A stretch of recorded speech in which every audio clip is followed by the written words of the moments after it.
Okay, so a few months back, I was supposed to start. What was I supposed to start doing? I was supposed to start this whole video blogging my 10-day challenge. So I realized I'm bored and I have nothing else to do, and I wanted to start doing this. So here I am, doing this. You like it? Yeah. Well, I got caught in the rain yesterday, so I didn't feel like fixing it. So what I do this morning, wake up, washed it, threw some conditioner in it, and went to work. And I work with a bunch of Caucasians, so this looks nice to them. Okay, so oh, that music's not too loud. That's my song too. All right, so the day one was 10 random facts about yourself. So the first one is I make the same mistakes and never learn from the consequences. Okay, wait. Before I start going down this list, this was published on November 16th, 2010 at 4:54 a.m. Honestly, some people don't think change happens overnight or so quickly or whatsoever, but I read through this list before I actually started recording, and I do feel differently about some of these things now. But maybe that might be another blog for another day. Maybe I'll talk about it now. But anyway, first one, I make the same mistakes and never learn from the consequences. In my lifetime, I've made the same mistakes and I haven't learned from the consequences. Am I still continuing to do that? I probably am, but now I'm trying to be a little more self conscious of what I'm doing because not learning from your mistakes is really, really immature. It's really, really immature, and I'm trying to grow up. I'm trying to find a groove. I'm trying to find a place with myself that I can say I'm learning and I'm doing better. And one of the biggest things I'm still not learning is procrastination. I suck at it. So I need to stop procrastinating. And that's one of the biggest, that's actually going to be one of my biggest challenges is learning not to procrastinate. Moving on. Number two, some members of my family believe I'm a drug dealer and are afraid to approach me about it, so they'd rather speculate and talk amongst themselves behind my back. Again, mind you, this topic is 10 random facts about yourself. Now, this is a very true topic. Some members of my family did at one point in my life believe that I was a drug dealer. And this was recently, this was within the last year. And their reasoning behind this was because I had a constant flow of income. I was always driving rental cars. I moved into a house. I was doing a lot. And this is what they saw, but they never saw me at work. They always saw me free. They always saw me mingling. They always saw me partying, and I was constantly taking trips to New York and New Jersey. So I guess from the outside looking in, when you know your family members, that would be some cause for speculation. But I think the part that annoyed me about it was no one approached me about it. No one said anything. I naturally assumed this is what they assumed. I knew this is what they assumed. So it hurt me that my own family couldn't come to me and talk to me about it. Number three, I have, but for the record, no, I wasn't a drug dealer at all. Never been a drug dealer at all. So for the record, that was untrue. I was making good money doing my job, a legal job. But another story for another day. Number three, I have three kids and they all have different fathers. Very true. Three kids, loving to death. Makai is 9, Cherish is 6, Jasmine is 4, and they all have different fathers. Makai's father was my very first love. He was high school, and I loved him, and I had his baby, and we were supposed to get married, and I started opening my eyes and realizing things weren't what they seemed, and I realized I still had a whole lot of growing up to do. I had my son when I was 17, and we were engaged by the time I was 18, and at 18, I realized this just isn't the life I want to do. I want to do other things. I want to see other things. Cherish's father was a hiccup. I don't know what happened there. We weren't happy. We really, that was a real weird situation for another day, but nonetheless, I got my twin out of it. And Jasmine is from, I wouldn't call him my high school sweetheart either because that was Makai's father, but he was someone from high school as well that I dealt with off and on throughout the years and tried to get serious with, but I think me forcing it and trying to force something more permanent because I knew it was that time in my life that I need to start settling down, it just didn't work right, and things got all screwy and mixed up. But at the end of the day, I have three wonderful kids. I don't care what people think of me because if they have three different fathers, they still have the same mother, and I love them all the same. They're my kids. They're my heart. They're what motivates me. They're what drives me.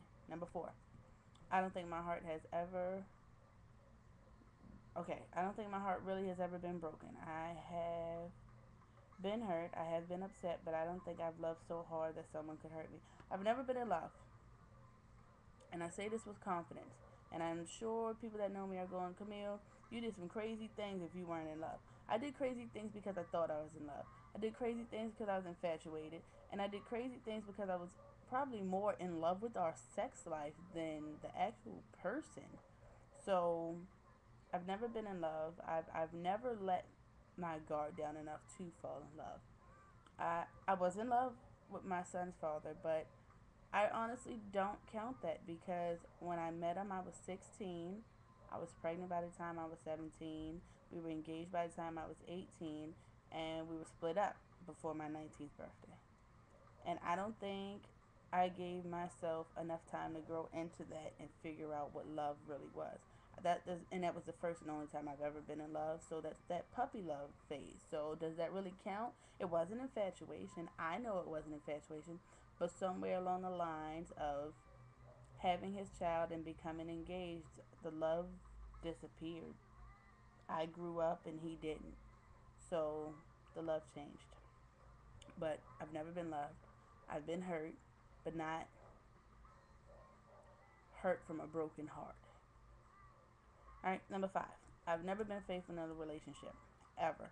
Yeah, so if you go a couple blogs back, I explained this. So real briefly, no, I've never been faithful. In the relationship I'm in now, I've been faithful since I've decided to be committed and with one person. But it took for me to realize that I have to be committed and that I'm happy, so there's nothing else out there for me. And right now, all I can, across the board,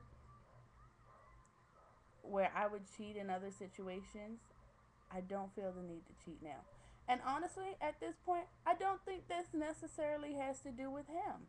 I think this has more to do with me and the person I'm becoming and the changes I know I need to make within myself. Moving on, number six. I secretly picked out my future husband. Only thing is, he hasn't picked me. So, yes, I'm referring to Mike. And I don't know if this statement is still true. I don't know. I don't know if the statement's still true. I really don't know what else to say on that. I love him. We're still together. But I don't know if that statement's still true. And I can't even explain why. I really can't because my mind can't form the thought process to make words for it, if that makes any sense. Number seven, I'm a really, really, really good liar. That's something I probably shouldn't admit, but I am. And they fall off my tongue. And someone pointed out that you lie a lot. And the way they were pointing it out was I don't mean to lie sometimes. Sometimes they really do just fall off my tongue. And I don't say it to lie. I say it to cover my bases, if that makes it any better or makes it any more sense. Okay, example. My car had broken down. I was talking to my best friend. She said, do you have a ride to and from work?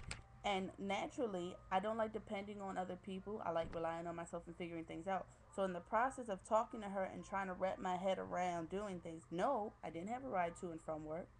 But my natural instinct was to tell her yes so she wouldn't be worried about me and my situation because she has other things preoccupied. Now, I don't even remember doing this, is the sad part.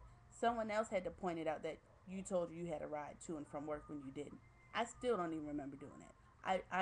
And no, I'm not lying now, but I really don't even remember doing it. It literally fell off my tongue, and that's the type of lies that just fall off my tongue. I'd rather not worry someone about what's going on with me, and it just so naturally happens. Now, in other cases, when I do mean to lie, I'm good at it, and I make it so elaborate and so detailed and pull out pieces of truth, some other things to make it seem more realistic. It's a craft that I really wish I didn't have. This is not to brag about it. This is none of that. It's a random fact about me. All right. Number 8. I'm probably more insecure than the typical female, but I know how to mask it well. All people have some level of insecurity or like. Have you ever met someone whose self-esteem was 150%, and they can honestly say that from the bottom of their heart that their self-esteem is 150%, that they just feel like they're on top of the world, da da da da da da. Everyone has something about them that just isn't what they would expect of themselves or want for themselves or whatever the case might be. And what I mean by I mask it well is I am insecure on some levels of myself, and this may be personality, physical, excuse me, whatever the case may be. I do have some hangups about myself, and I guess at the end of the day, why I mask it well is because I get so many praises and compliments and things of that nature from other people. I sit and then I go, well, wow, if this person's telling me I'm beautiful, and this person's telling me I'm pretty, and this person tells me this, and this person tells me that, what do they all see that I don't see? So I have to then force myself to see what they see. And that's the part where I say I mask it well, because what I do is I feed off of other people's energy. And if a bunch of different random people think, oh, she's pretty, then that's what I feed off of. If I'm in a room and I don't know what this room has judged of me yet, then I'm not on a, oh, I'm ugly tip. I'm on a, I'm quiet and humble and let me assess the situation tip. Um, that's it really. 9. I pray slash think at least once a day that when I die, I hope God lets me into heaven because I've done some truly terrible things in this lifetime. I don't think that anymore. I do still pray every day, and I do still talk to God every day, but I don't think anymore that if He'll let me into heaven. I have done some things in my life that are questionable, but it's not to the point now that I believe God would question letting me in, if that makes sense. So that part of me's changed. And number 10, I have a really good ear for music. I love the arts. I'm always involved with at least one person who in some shape, way, or form is an artist. That's actually a couple different random things about me squeezed into one. All right, so the whole I have a really good ear for music. I love music. I got Pandora on right now, right? Let me see. My different stations. I probably have over 50 different stations on here, so I'm gonna just name a couple of them. I have Adele, Alicia Keys, Anita Baker, Anthony Hamilton, Ashanti, Avant, The Beatles, Beyonce, Billie Holiday, Black Eyed Peas, Blackstreet, Bob Marley. Let's see. Carrie Underwood, Cheryl Lynn. I'm listening to Corinne Bailey Ray Radio now. Dorothy Dandridge, Evanescence, Faith Hill. You see, there's a lot of different things on here. Nickelback, Nora James, Mozart, Raheem Devon. I have a lot of different taste in music. I love music. Me and music get along pretty well, actually. This blog is getting to be really long, but I love music, and music and me get along. I have an ear for it. I can pick up talent when I don't even mean to. All right, and that's my love of the art, music, the art form. I have love of actual art, as in paintings and things like that. And I'm always involved with at least one person. Like my boyfriend now, Mike, he's in bronze casting. That's an art. My boyfriend before him was a DJ. That's an art. My boyfriend before that, the tattoo artist. That's an art. I like dealing with people who, some shape, way, or form, deal with art. And NDRE's song, I'm Ready for Love, da da da da da da. She says something along the lines of, we specs the spirit world.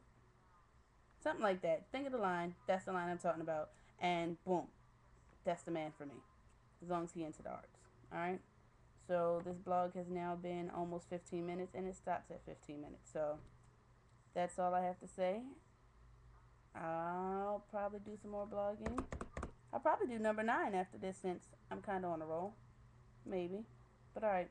Thanks for checking in.